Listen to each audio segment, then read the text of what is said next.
8 রাকাত 20 রাকাত নিয়ে যে মারামারি এই দেশে, এটা শয়তানের ফন্দি। চিল্লায় বলেন, এটা কার ফন্দি? আমরা 20 রাকাত পড়ি, আপনারা হয়তো 8 রাকাত পড়েন, কোনো অসুবিধা নাই। আমরা যারা 20 রাকাত আমরা পড়তেছি, আমরা 20 রাকাতের কথাই বলি, 20 রাকাত আমরা পড়বো আজীবন। সৌদি আরবে মক্কা মদিনায় 20 রাকাত পড়ে, কোনো অসুবিধা নাই। অন্যান্য মসজিদগুলো 8 রাকাত পড়ে, এই নিয়ে এদের মধ্যে মারামারি আছে? হ্যাঁ, আর এই জন্য রাকাত বিতর্ক এড়িয়ে চলবেন। প্রিয় ভাইয়েরা, আপনার আমল আল্লাহর কাছে কবুল হবে সংখ্যার বিচারে না উত্তমতার বিচারে? বলেন তো, সংখ্যার বিচারে না উত্তমতার বিচারে?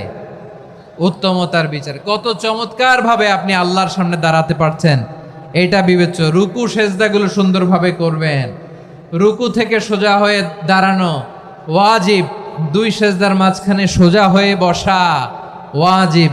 এই তা'দিলুল আরকান বাদ দিলে হানাফি মাযহাব মতে সৌ সেজদা দিতে হবে, অন্য মাযহাব মতে নামাজই হবে না, আপনি নামাজই হবে না। এই জন্য ধীরস্থির ভাবে তারাবির সালাত যেন আমরা আদায় করি। পারা যাবে তো ইনশাআল্লাহ? 3 নাম্বার, তাহাজ্জুদের সালাত আদায় করুন। বছরের অন্য সময় উঠতে পারি না, অনেকে বলে হুজুর উঠতে পারি না, কিন্তু রমাদানে সাহারি খাওয়ার জন্য তো উঠাই লাগে। কি বলেন, সাহারি খান আপনারা? হ্যাঁ, খান না? খান কে কে দেখি তো? মাশাআল্লাহ মাশাআল্লাহ। এই সুন্নত পালনের জন্য 1 নাম্বার। মাশাআল্লাহ, ঠিক আছে, পালন করবেন। আল্লাহর হাবিব বলেন, তাসাহহারু ফা ইন্না ফিস সাহুরি বারাকা, তোমরা সাহারি খেও, কেননা সাহারির ভেতরে বরকত ঢুকায় দিয়েছে কে? একটা খেজুর, 1 গ্লাস পানি খেলেও সারা দিন আপনাকে তরতাজা রাখে কে? তো সাহারির জন্য যেহেতু উঠতেই হয়, সাহারি খাওয়ার আগে বা পরে 2 রাকাত 4 রাকাত তাহাজ্জুদ পড়া যাবে না? রব্বুল আলামিন বলেন, ওয়ামিনাল লাইলি ফাতাহাজ্জাদ বিহি নাফিলাতান লাকা আসা আইয়াবআসাকা রাব্বুকা মাকামান মাহমুদা। ও নবী, রাতের কিছু অংশ সময় তাহাজ্জুদের সালাত আপনি আদায় করবেন, কারণ এই তাহাজ্জুদ হলো আপনার জন্য নাফিলাতাল লাক, অতিরিক্ত ফরজ। আপনাকে মাকামে মাহমুদে অধিষ্ঠিত করবে কে? এজন্য যারা সম্মানিত হতে চান, সম্মানের আসনে যেতে চান, তাদের জন্য তাহাজ্জুদ অবধারিত। আমরা রমজানে সাহারির আগে তাহাজ্জুদ পড়তে চাই কি চাই না? এই নামাজটারে আল্লাহ বড্ড ভালোবাসেন। কেন জানেন? কারণ গভীর ঘুমকে স্যাক্রিফাইস করে আমরা এই নামাজ পড়ি। ঘুমের আরবি জানা আছে কারো? ঘুমরে আরবিতে কি বলে?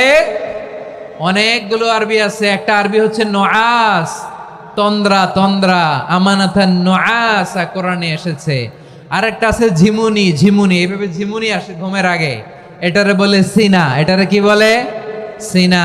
স্বাভাবিক ঘুমকে আরবিতে বলে নাউম। স্বাভাবিক ঘুমকে কি বলে? এই সিনা আর নাউমকে আল্লাহ এক আয়াতে এনেছেন, লা তাখুযুহু সিনাতু ওয়ালা নাউম। আল্লাহর তন্দ্রা নাই, ঘুম নাই, ঘুমের আগে যে তন্দ্রা আছে ওইটাও নাই। তাহলে নুআস, সিনা, নাউম পেলাম। আরেকটা ঘুমের আরবি হচ্ছে হুজুদ। চাঁপাইনবাবগঞ্জ আওয়াজ করে বলেন, আরেকটা ঘুমের আরবি কি? হুজুদ। এটা মাঝরাতের ঘুম, শেষ রাতের ঘুম, যেই ঘুমটা বড্ড মজা লাগে। কাঁথা টেনে টেনে, ব্ল্যাঙ্কেট টেনে টেনে আরেকটু ঘুমাইতে মন চায়, আরেকটু, আর 1 মিনিট, আর 2 মিনিট, এরকম একটা মজার ঘুম শেষ রাতে আছে না নাই? এই শেষ রাতের ঘুম, এই হুজুদের ঘুমকে স্যাক্রিফাইস করে যেই সালাত পড়া হয়, ওই সালাতের আরবি নাম হচ্ছে সলাতুল হুজুদ বা সলাতুত তাহাজ্জুদ। চিল্লায় বলেন আল্লাহু আকবার। এজন্য আল্লাহ তাআলা তাহাজ্জুদের সালাতকে এত পছন্দ করেন। পড়বেন তো রমাদানে? 4 নম্বরে, মুক্ত হস্তে দান করুন। মুক্ত হস্তে দান করুন। ওয়ামা আতাইতুম মিন যাকাতিন তুরিদুনা ওয়াজহাল্লাহি ফাউলাইকা হুমুল মুদঈফুন। তোমরা মনে করো না যাকাত দিলে তোমাদের সম্পদ কমে যায়, এটা ভেবো না, বরং তোমরা আল্লাহর খুশির জন্য যে যাকাত দাও, তারপরে তোমার যে সম্পদ থাকে ওই সম্পদের মধ্যে প্রবৃদ্ধি দান করে কে? আপনি মনে করছেন দিলে কমে? চাঁপাইনবাবগঞ্জের ভাইয়ের আওয়াজ করে বলেন, দান করলে কি সম্পদ কমে? নাকি বাড়ে? আওয়াজ করে বলেন, কমে না বাড়ে? বাড়ে। যেটা দান করেন, কামাসালি হাব্বা আম্বাতাত সাবআ সানাবিলা ফি কুল্লি সুম্বুলাতিন মিয়াতি হাব্বা। 1 টাকা দান করলে এটা চারা বীজের মতো, রূপে দিলে 7টা শীষ, প্রতি শীষে হয় 100 শস্য দানা। আল্লাহ যারে চায় এরকম বাড়ায় দেয়, প্রবৃদ্ধি দেয়। সুবহানাল্লাহ। এর জন্য মুক্ত হস্তে দান করতে রাজি আছেন? আগে আগে জাকাত ক্যালকুলেট করে রাখেন। আপনার জাকাত বর্ষ যদি পরেও হয়, দেরি করেও হয়, ধরেন যে প্রতি বছর মহরমে দেন, আপনি আগে দিতে পারবেন। জাকাত অগ্রিম আদায় করা যায়। সুবহানাল্লাহ বলেন। বিষ্ণু ঈসা ইসলাম রমাদানে এত দান করতেন, কানা আজওয়াদান নাস, কিন্তু রমাদানে আজওয়াদুন নাস আজওয়াদু বিল খাইরি মিনার রিহিল মুরসালা। প্রবাহিত বাতাসের চেয়ে বিশ্বনবী আরো বদান্যতা বেড়ে যেত।